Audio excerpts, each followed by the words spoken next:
morning people and people adjusting to the morning. I am your host, Daniel.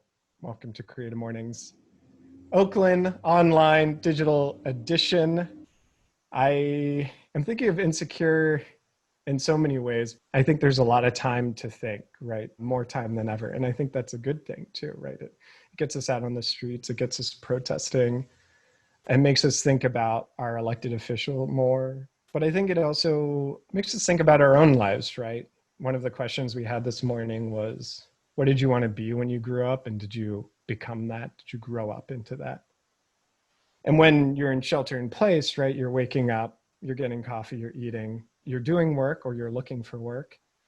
And I think shelter in place has a perfunctory nature where it strips away what you are used to and really makes you think about what you're doing, all these inputs and outputs. I wake up, I eat, I pay bills, I figure out how to pay bills, I go to sleep.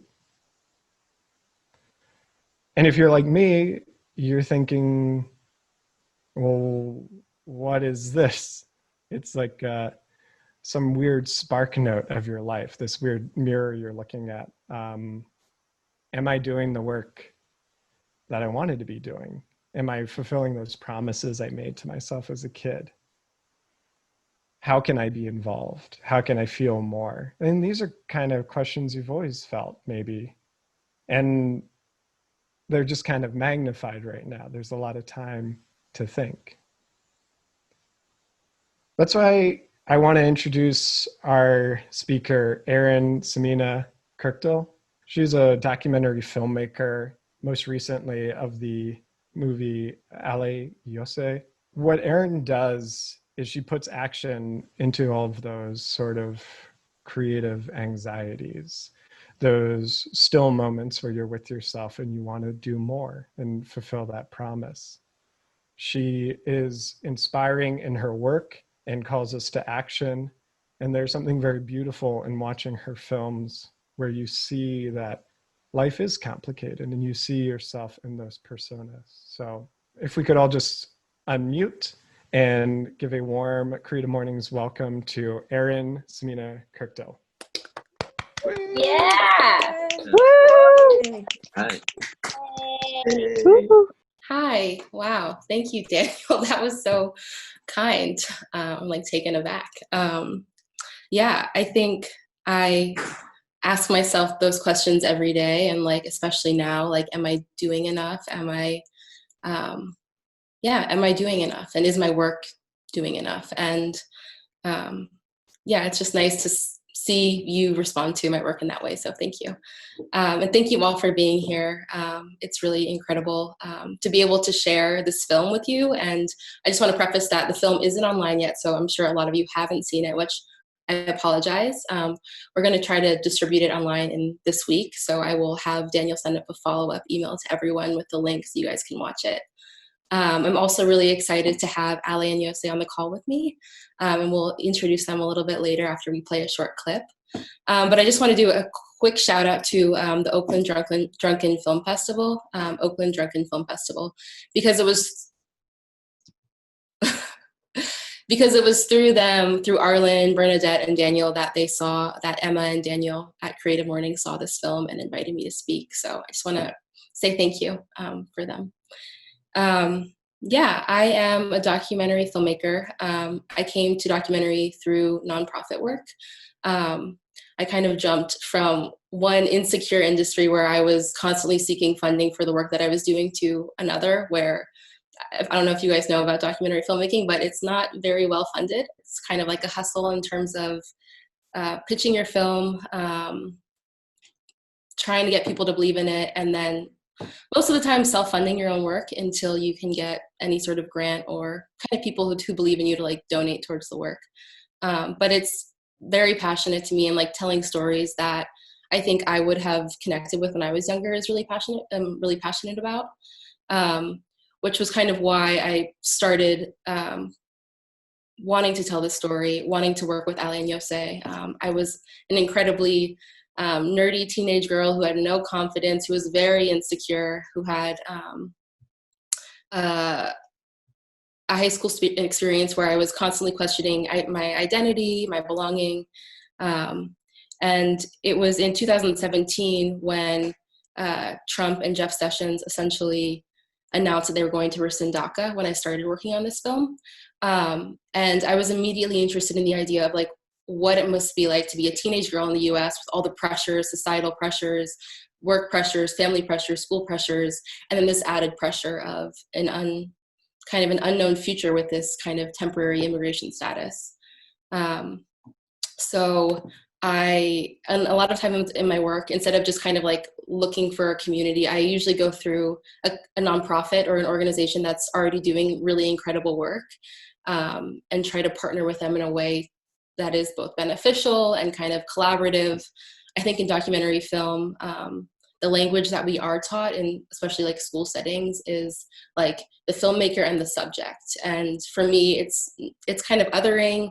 I don't want to work in that way. And for me, it's very much a collaboration.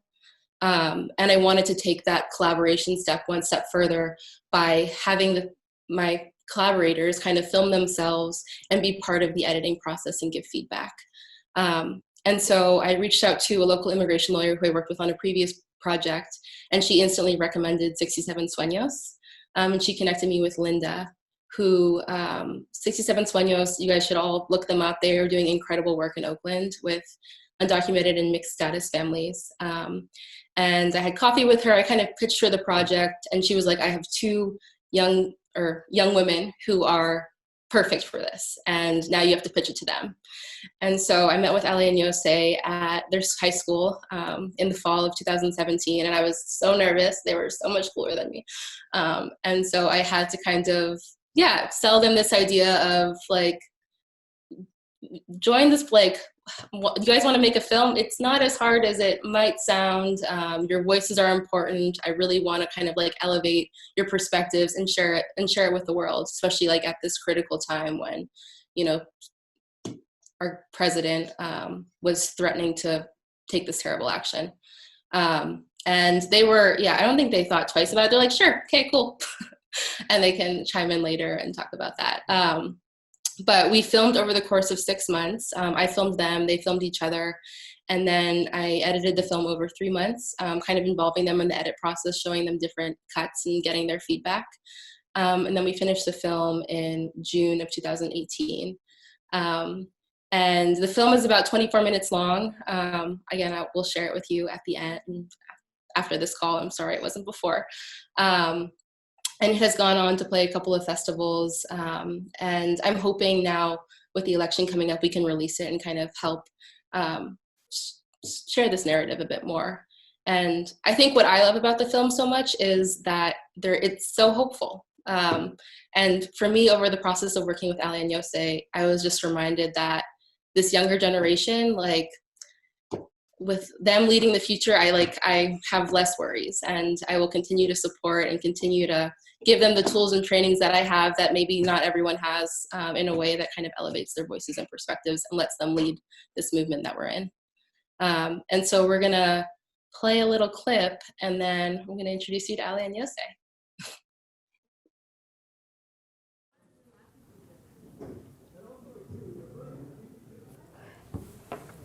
Okay. I'm gonna say a couple words, and I want you guys to tell me the first word that comes to your mind. Oakland. Hyphy. Hyphy. Hyphy. What does that lit. You know, lit. hood. like exciting and like you always lit, you know? Like I don't know how to describe it. Like home. Identity. issues. What the hell? Confusion. The future.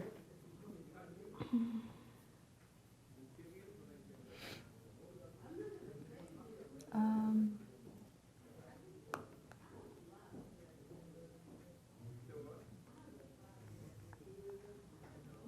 do I word it?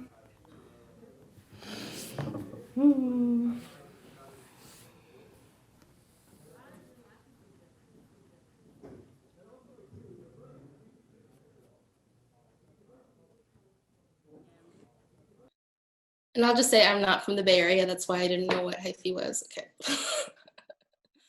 I'm from the Washington, D.C. area originally. I moved here in 2016. I'm sorry.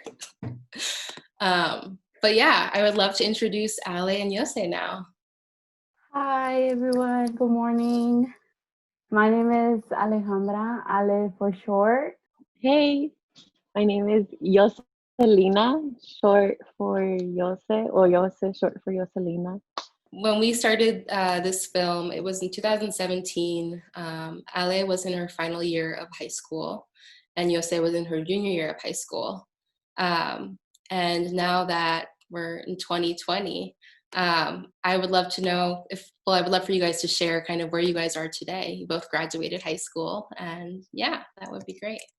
After graduating high school, Met West High School, I applied for universities and I luckily got into UC Merced, and that was the final choice, depending on the different factors I was looking at, small school and, the help that I got throughout like my Cal Grants and my Dream Act application. And so, yeah, I decided to go to UC Merced, and right now I just finished my second year at UC Merced just this May. And so I'm gonna start my third year. So yeah, I'm almost done finally. I graduated last year and I went, so I applied to universities as well, and I got accepted to SF State. And I just think that was like the best option financial wise. And then, so I went for a semester. I didn't really like it, to be honest, didn't really like it. So I took the semester off, and then I was gonna just take the semester off and go back to the next school year. But then I missed the deadline for financial aid, Dream Act, and I still did it. And I think my application went through because I got a confirmation email, but then I didn't do so well in my first semester, so I'm on academic probation, and it's just complicated. But I guess that's life, right? Yeah. Thank you for sharing, Yose and Ale. Yeah, I don't know, it's complicated. And I think it's okay. Like, it's okay to mess up and, figure out what we want to do in life. So I want to talk to you guys about kind of the process of making this film. What was it like to film yourselves over the course of 6 months? And I'll say that I gave each of them kind of like a little handy cam that kind of like pop open, hit record. And I remember like when I first gave you guys the cameras, I was like, film whatever you want, go for it. So what was that process like? It was, at the beginning, it was, I was lost to, I didn't know what to film or who or where. And so, I wanted to give, show a side of my life, not too personally too, because I don't know what people that were going to see this film were going to like and, see. And so, I just wanted to kind of keep it on, like school or, kind of like professionally. But I just see throughout the film that kind of just opened myself up, like, my life, who's in my life and how I'm related to them and, my beloved ones, my friends. And so, at the beginning it was, it was, I didn't know, really like what to film at all. But eventually, when I just started opening up the camera and just filming whatever, I was just like, okay, let me just put this and this and then see what goes into the film. But yeah. I don't know, because when Linda mentioned it, she mentioned it to me, and I just thought it was going to be like an interview made into like more interviews and documentary style type of thing. And then she came at me, Erin was like, no, it's about both of you, and you're going to like, record yourself, your life. And then she gave us the cameras, and I was just like, what the hell? Like, like what? I thought she was going to like film us, give us like, I don't know, like topics, but she didn't. At first she didn't. And then I just kind of started like, I guess like in a way vlogging. I just kind of started like vlogging. That's what I would call it in the videos. And then from there, like me and her, like Erin, all three of us kind of would sit down and like, oh, this is good. Show much more of this, or next time get this, or add on to this. So we, I kind of started off like I didn't know what to do, and then it just went to a direction. And then yeah, so I think it was fun. I think it was like I got really out of my comfort zone. Like I don't know if y'all did see the film or who didn't, but like I got really emotional. It was deep, you know what I mean? And I just I was like, dang, like I didn't think it was gonna be like that. Like it really opened up a different, or you can really see a different side of me in that documentary, and that's not how I really portray myself. So it's, I don't know. I don't know. It was good though, because look where I'm at right now. Yeah. Yeah, I think now too, especially with like your generation, with like social media, where you can, like, you guys are taking pictures and recording videos and like, putting stuff out on the internet, but you have so much control over your image, over like what you look like, over your filter, like how much you're sharing. Yeah, and working with me and kind of recording recording yourselves and vlogging and talking to the cameras and being emotional was this like vulnerability that was incredibly intimate and like showed a whole new dimension of yourselves to me, like just watching your footage kind of progress over the course of making this film.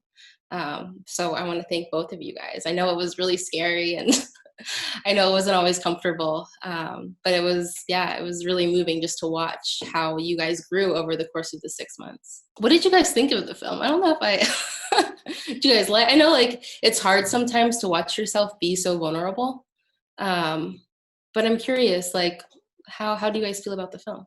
Yeah, definitely. You kind of have, when you, just in general, when you're someone who has a lot of pressure on you, you try to kind of show a portrait of yourself that is strong and like strong-minded, you try to be strong in front of others. But, like this film, like just like Yose mentioned, you kind of see a different side of us. Like emotions, we show our emotions. And at first I honestly didn't like it because, I didn't want to kind of look weak at all in front of anyone, especially, like for the topic that we were, talking about or getting close to. And so it's an emotional, it's really emotional, especially like, for me, who I'm a DACA, individual. And so, it was a hard time going through, and like a lot of things were changing, a lot of things were gonna change in the future. And I had this like plan, for the future, I'm gonna go to school and I'm gonna get a job and I'm gonna do this and I'm gonna do that and I'm gonna help out my family, which on top of all, like that was the main reason why I was going to college, to help out my family and give them what they've given me for years, and so,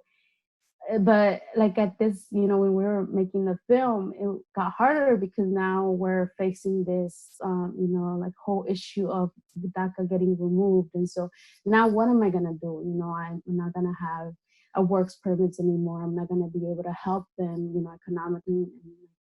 And so it was a huge blow, to my face and to just everything. I was getting used to having control over this, like over different situations, and then just not having control at all was kind of just, I don't know, kind of throws you into this just moment of like, I'm losing everything. I don't know what to do anymore, like, what do I do? Who do I go to? I'm an immigrant, I'm undocumented, person, like, where can I go? And so it was, yeah, like, at the beginning, I didn't like it because I was showing a lot of emotions, and I didn't want to do that. I didn't want to show a weak side to other people. I wanted to be the strong image that I've always been, and kind of just keep my problems to myself or kind of resolve them, along the way. But I don't know, I guess I just needed this, like it was a huge release. It took a lot of pressure off my shoulders, especially with the DACA topic. And so, yeah, I loved it. And overall, I loved it. I think when I first saw the documentary like done, it was at school, and it was like all of 6, 7 mentors. It was me and Ale, Erin, my friend, and then I saw it and I was just like, wow, like I was like, I don't know, I feel it was really emotional for me because like I really put an emotional side of myself on there, and it's just I knew that the film was gonna be viewed by my peers and people that knew me personally. It's not like I filmed this, you know, and not and I won't see like nobody else will see it, you know, people will see this, so it's kind of like, dang, like, do I really want to be seen in this light? So I was just kind of like debating it, but then I was just like, you know what, it's something I might regret in the future. Like, let's just put it out there. And so now it's to this day, like even like I think about it and it's kind of like dang cringy to think about because I was just 16. I was just 16 at the time. I was a junior, like I wasn't working at the time. I had it, but I wasn't working at the time. I didn't know if I wanted to go to college. I didn't know what I wanted to do after high school. Like I didn't know what I wanted to do at all. Like I didn't have a dream job. I still don't have a dream job. I don't know what I want to do. So when this whole DACA situation came up and then I was just like, what the fuck? Like, sorry, I don't know if I curse, but I was just like, dang, like that's so crazy because now it's just makes it more difficult. Like thinking long term, like it would just be more difficult to apply for college and then financially, like it was just gonna be so much of a hassle. So I was just kind of like confused, you know, like I think I just had DACA for like a year at the time.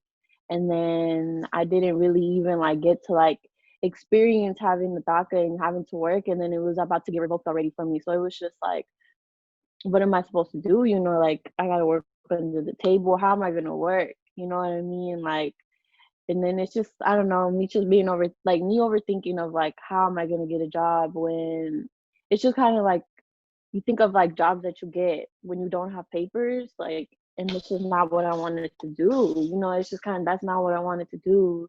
And then I wasn't even like a whole adult. I was 16. I didn't know what I wanted to do. So it was just that overthinking of like overwhelmness of what am I gonna do? Like that's really what I was asking myself. But I mean, it all worked out because we're still here. DACA didn't get revoked. So yeah. Yeah, how did you guys feel last week when the Supreme Court rejected?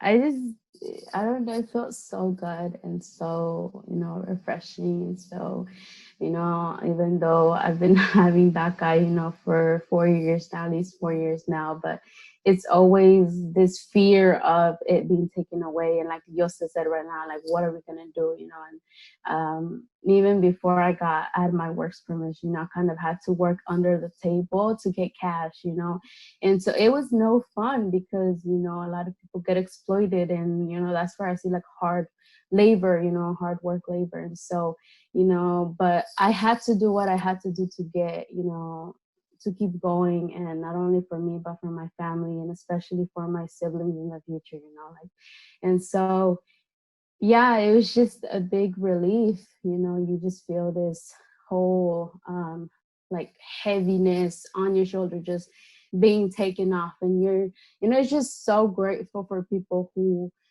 fight for it, who stand up for it, who, speak on it, because it's so important. A lot of people will get affected if it's to be revoked, and so a lot of people will lose their jobs. A lot of people will just be stranded, in the middle of nothing. And so that's the most hardest thing, anybody can go through, because you just don't have anything, and so you don't want to go and look for anything that is illegal or anything. But sometimes that's what kind of just pushes people to the point where it's like, well, what can I do? I don't have a works permission. I need to help and maintain, my family too, and I just can't have them do everything, at least for me, I just don't see it that way. My family is my family, and I will help them in whatever way I can, and if that's working and helping them financially, that's what I'm gonna do, and so it's just grateful, and it's just feeling of I can breathe, I can breathe slower and I can breathe better. And so, yeah. I felt relieved because my my DACA, so I was late on renewing my DACA. So my previous DACA, so it was actually expire it's gonna expire yesterday. And I was barely reapplying for renewal like 2 months before I was going to get expired. And then I hella forgot about like, you can't reapply. And then so I just was panicking. Like I was really panicking. I was like, fuck, like what if I don't renew this on time? And then what if it doesn't, Supreme Court doesn't like, let it go through? I was like, what am I gonna do? I was like freaking out. And then so thankfully I renewed it before it got expired and before the decision was, before the Supreme Court made the decision. And so the week before the decision, I was just like, I kept bringing it up. I was thinking about ideas like plan B. I was like, what am I gonna do? And then the night before, I was like, oh my God, like tomorrow morning I'm gonna know. And then I woke up and it was like DACA is still here. So I was so happy. Like I was so happy. Like, cause it's just like it's not about me personally, but it's just like it's just like if you think about it like in a big picture, like how many people would have been left without a job, and not even just like us, but like how it would be economically for the US, you know what I mean? Like a big percentage of us is working for them, for big corporations, you know what I mean?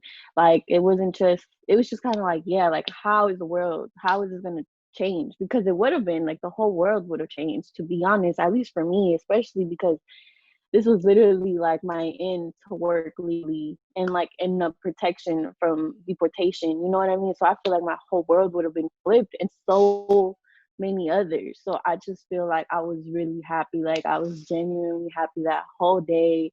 And then I just felt like so powerful. I was just like so powerful because I mean, it was like, you think Supreme Court like would have made that decision without no pressure from the people? Like everything came from us, you know what I mean? And so it's just showing that like, how much power is in the community and how much undocumented voices aren't really silent. And if it really gets to it, like we're gonna get down and fight. And that's what happened. Like we won this, and hopefully like 45 just kicked out of office before he can do anything else again. So I'm just praying it stays this way. Yeah, I know. I'm also praying that there's actually more, there's a better immigration reform. That there's a lasting change that offers young people and all undocumented immigrants in this country reform that isn't temporary, that is permanent, that can't kind of deport you one year and not deport you the other year. And just seeing you guys fight. So like being so politically educated and seeing you guys fight and protest, like 4 years ago, 2016, 2017, like we continue fighting to this day. Like it's inspiring, and I want to be out there with y'all and keep fighting for your communities. And sorry, I'm rambling. Oh, it's absolutely a really hopeful message. I'm just struck by your strength. Like, obviously, you have no choice and you are so disarmed by the government. And yet you choose to be resilient and choose to have hope that our voices can make meaningful change. And that's so powerful. We have so time for questions from the audience. I know we won't get to all of them, and I want to be mindful of time. We had one, I assume is anonymous. So I work at a university, have a few students who want to get into documentary filmmaking, focusing on underrepresented communities. What advice would you give them, Erin? I think in terms of reaching out to nonprofits or organizations that are already doing really important work in those communities and kind of building trust with those groups is an easy first step. Either being a volunteer or seeing what kind of work these groups are doing, and if you can kind of support them in video work, photography work, and kind of building a trust and having that trust kind of carry over into working individually with people who are kind of underrepresented. That's kind of how I work mostly. Yeah. I feel like this is related from Arlen, and this is for LA and Yose. What was it like being approached by Erin? Were you skeptical at all? Did you like look her up? And for all three of you, how did you sort of become become a unit and trust each other? At first, it was, yeah, I was a little skeptical, being approached, because I'd never been approached or even, filmed. And so, and I just didn't know how it was going to go, and I kind of didn't know how it was going to affect or inspire or, kind of change the people that were going to see the film, like how they were going to, think of us, like think of me at least. And so I was scared, and why, let me just admit it, I was scared, I was definitely scared and skeptical. But just seeing the film in general, overall, when it was finished, it was inspiring even to me, and it was so emotional because I didn't know I could inspire so many people or even, keep the movement going. And so, it was emotional overall. But yeah, at the beginning, it was very skeptical. I didn't look her up or anything. So I was just like, kind of let it flow, at least for me, kind of just let it flow and see where it was going to take me. But yeah, it blew my mind. I don't think I was skeptical. I don't think I trusted Linda. So I was just like, okay, Linda's not gonna do anything that isn't out of my benefit, right? But then it was just like the whole like idea of it. It was just like at first it was just kind of for fun. It was just like, okay, let me see how it's gonna go. And then we really started filming and we really started getting into the conversations, and I was just like, wow, like this isn't just fun, it was I was really getting out of my comfort zone and out of my vulnerability, and I'm just not that type of person. But then I was already close to Alejandra prior, from the last 2 years working with her. And then Erin was really laid back. Like Erin was really laid back, chill, just kind of let us do what we wanted to do. She was just, you know what I mean? Like, I think she was really chill about the whole situation because, I don't know. I think maybe sometimes me and Ale are a little too much together. So I think she was just really chill with both of us. She just let us do what we wanted to do. She just pushed us in a direction. So I think it was just really easy and comfortable. And then as well as you had someone help you, Erin, right? That was, well, I don't forgot her name, but like she was really cool too. So I think all of us were just really close, kind of in a way. It was just really, I don't know. It was just like they made it feel like family vibes, I guess, in a way. So when I was, doing the questions, I didn't feel like uncomfortable because it was just like a one-on-one, say, conversation. So yeah. Mm-hmm.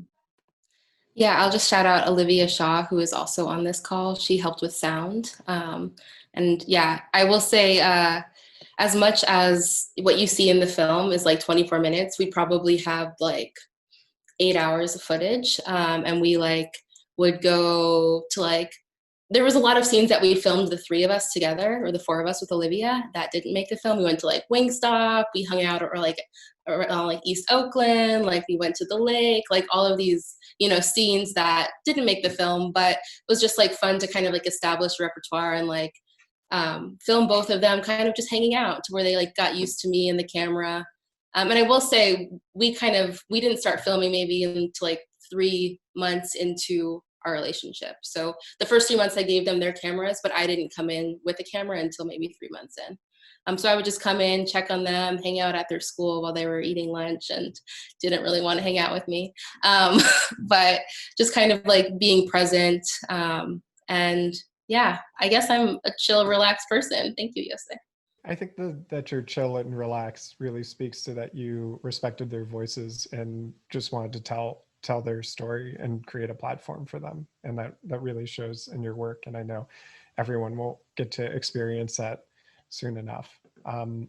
We are at time. I see some people are leaving. We've had a lot of questions, which we can answer in a follow-up email. But I just wanted to thank you both for your time and and this film and this awareness that you've brought. So thank you so much. I'm gonna applaud here. Thank you all for having us, and for giving us the space and being here. Thank you. Yeah, thank you for having us. So amazing. If you are interested to see what we are up to next, we would love to have you. If this was inspirational for you and a nice respite from your day, please join us. Bye. Thank you so much.